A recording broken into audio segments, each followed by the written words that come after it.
যত দিন যাচ্ছে ততই ঘনিষ্ঠ হচ্ছে চীনের সাথে বাংলাদেশের সম্পর্ক।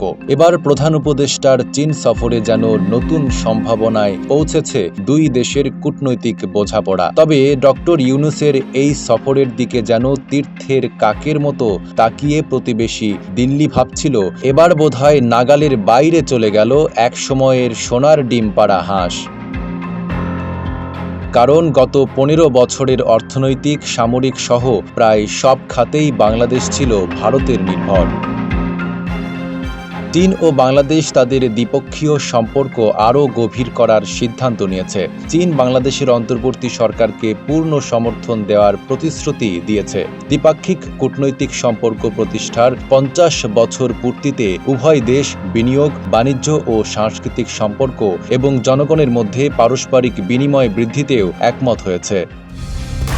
কালার এক্সপার্ট, জর্জ স্যাপ এবং মাইল্ড অন হ্যান্ডস টেকনোলজি সমৃদ্ধ অরিক্স ক্রিস্টাল ওয়াশ আপনার লন্ড্রি এক্সপার্ট।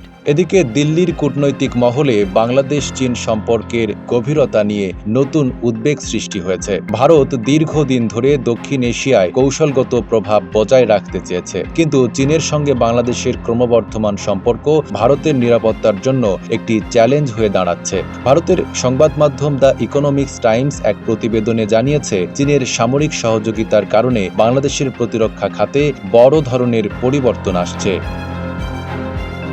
চীনের উপপ্রধানমন্ত্রী ডিং সুয়েসিয়াং এরই মধ্যে বাংলাদেশের প্রধান উপদেষ্টা প্রফেসর ডক্টর মোহাম্মদ ইউনূসের সঙ্গে বৈঠক করেন এবং পরে দুই দেশের মধ্যে দ্বিপাক্ষিক আলোচনা অনুষ্ঠিত হয়। বৈঠকে প্রধান উপদেষ্টা বাংলাদেশের পক্ষ থেকে ওয়ান চায়না নীতি মেনে চলার প্রতিশ্রুতি পুনর্ব্যক্ত করেন।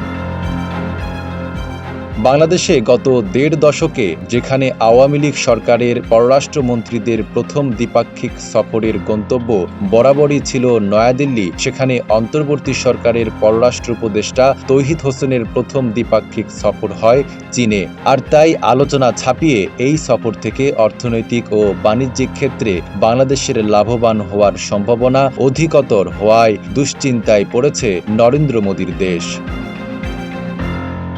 নাইম আরাবী, ঢাকা পোস্ট।